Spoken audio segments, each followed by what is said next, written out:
scanners we have right now couldn't happen, and this took place at 15 years in the future. Right.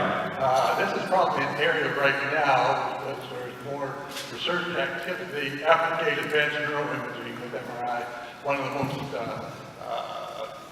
intensive research areas in medicine right now. So we expect there's been a tremendous amount of progress over the past few years. And although we can't make videos now, one thing you have to be confident of is if you have an MRI, it's not going to read your mind these days. But we can expect that over the next 10 to 15 years, there's going to be a lot of advances. And so the movie is, I think, in that sense, very, very timely. But on the other hand, we are able to see now the different areas of the brain that are being stimulated, you know, whether the pleasure center or the pain center or that type of thing, correct? That's right. So we are on the road to that. That's right. We can't locate specific memories in the brain, but we can see specific areas of the brain which are become active with the various experiences that people are encountering when we're in the scan. Okay, great. Now, what about the legal aspect here? I mean, are we not talking about an invasion of privacy in a way that, if something like this happened, that we had never imagined before? Well, I have to say that I became completely engrossed in this film, and the reason I became so engrossed in it was that I have seen this situation over and over again. This is my practice. I practice mostly involves terrorism cases, and I've been involved in literally hundreds of them, not directly, but reviewing them. And they all have very much the same quality that this film had, which is that you have this little piece of suggestive evidence. It's very prejudicial, but it doesn't necessarily close the case. It is just suggestive, and it is often manufactured by the government, manufactured often by private firms that stand to gain a huge amount of money from it, and it is processed in a very sophisticated way.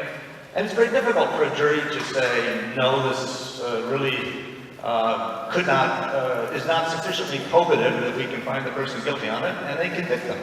And that's the big difference, I would say, between most of the terrorism cases today and what was up here on the film, was that in the end, most of the juries will convict in a real terrorism case, unlike this kind of a case.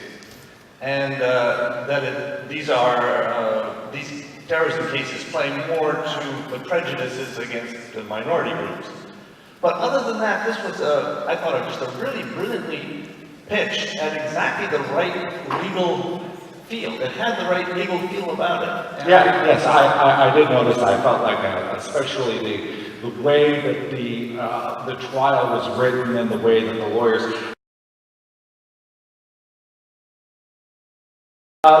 Let's get into that with do you have a legal background, because you really seem to capture some of the mundanity, really, of, you know, a trial like this, and all of the intricacies that have to go into a defense and a prosecution.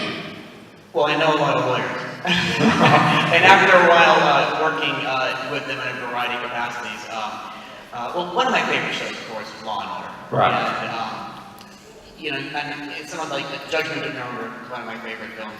And I got the idea of this film when I saw a television show on 60 Minutes. I believe it aired in 2009 on thought identification that's being done at Carnegie Mellon, if I understood right. Because it was part of another writing project I was doing, and one thing led to another. And I have two attorneys I work with quite closely, Arnold Peter from the Peter Law Group in Los Angeles, and my personal attorney, Barry Bachrach. So yes, I've worked a lot with them on the various trial setups, and the law school in Andover, Massachusetts School of Law in Andover, the dean there actually went over various sections of the script to make sure that it held up to what you could call a legal standard, if you will. So it has some plausibility in reality. Right. Yeah. Sir, let's talk about what's going on right now. It seems like a very topical issue with the NSA, with the government basically making decisions right now on what is best for us.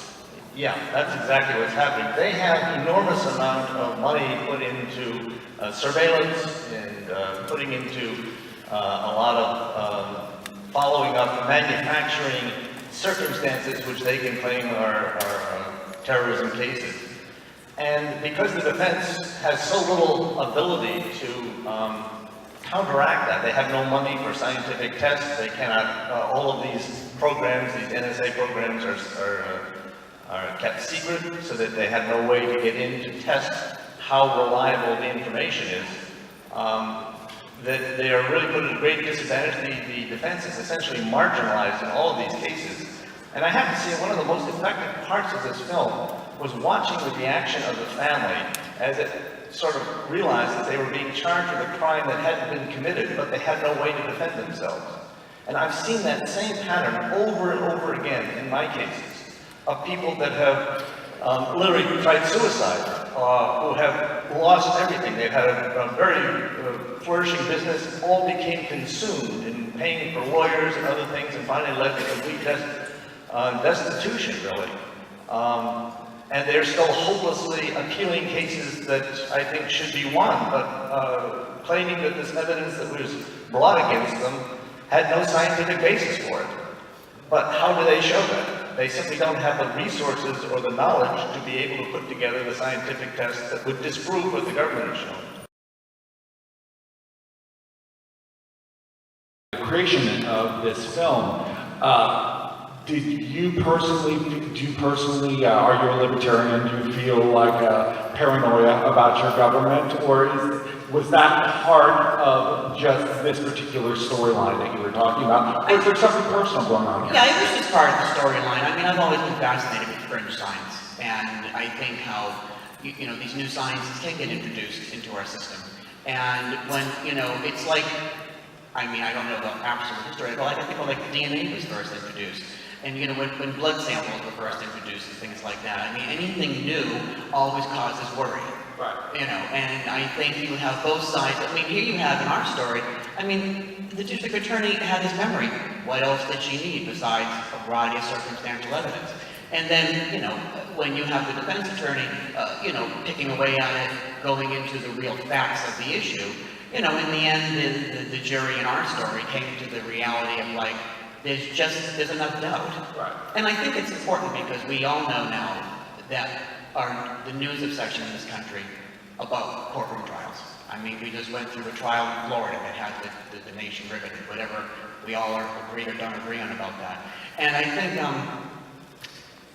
there's more than just a science in this story. I think it's also an exercise in how our system still works to some degree. You know, you do still have motions. You have, as you saw parts of this story where he had no one supporting him at one point. They start in the beginning and the end. Then some people come back in the end. Right. You know, but no, I don't have a political viewpoint on one way or the other. I mean, our government is our government, and they will, you know, but I think it's timely in terms of what's going on with the NSA. Certainly, you know, we will never know if they're telling us the truth or not, you know, we just have to accept that. And I think that's just the way it is. And I think this film explores that a bit with this machine. It's been established that it's been shipped or involved in intelligence agencies, and I think that gives a little bit of an edge, just in terms of, you know, storyline. Let's talk about the idea of fringe science. As a scientist, okay, you understand that as these things are coming about, all of these things, it's like we almost have to protect ourselves from what we're actually able to do. You know, the ethics of science. How does that play in as a scientist? Just because you can do something doesn't mean necessarily that you should do it, correct? Well, you know, we really focus on trying to make the standards work in a certain way to get the most information we can, to provide this information for physicians who are going to order these tests and then use them in the management of their cases. And that's really been the area of the greatest success so far. I think a couple of things in the movie that were, you know, I was looking for and was very happy to see that one was the presentation to the patient that this was not going to be a simple test. This was going to be a long and relatively difficult imaging session, because that is true of some of the more advanced research activities in functional MRI. They're done with people who have to volunteer and have to spend a fair amount of time in the scanning. So that issue, that was quite realistic. And the issue of reimbursement was also mentioned and brought up. And, you know, in our world, that's a very important consideration. And oftentimes these research applications are not reimbursable. So functional MRI, which you mentioned earlier, which is available now, is reimbursable only in very limited situations. So I think in that sense, the movie was right in the technical and clinical aspect of this case. And I thought that was very good. Excellent, excellent.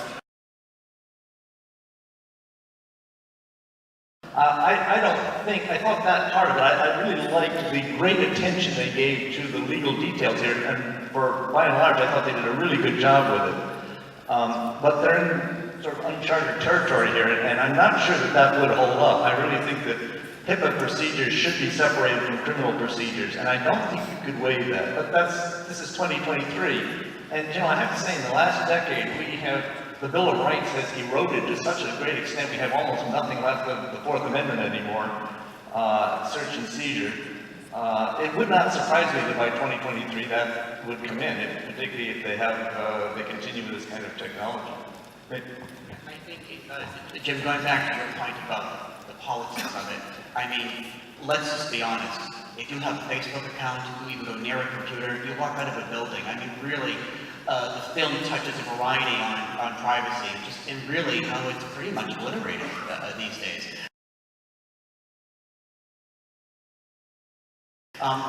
When Gary Miller was in his room having the text conversation with a friend, I mean, you saw an image that could have been leaked by Ryan Carr Scientific or anyone that is now just in cyberspace floating all around. So, yeah, the film does touch on these particular issues.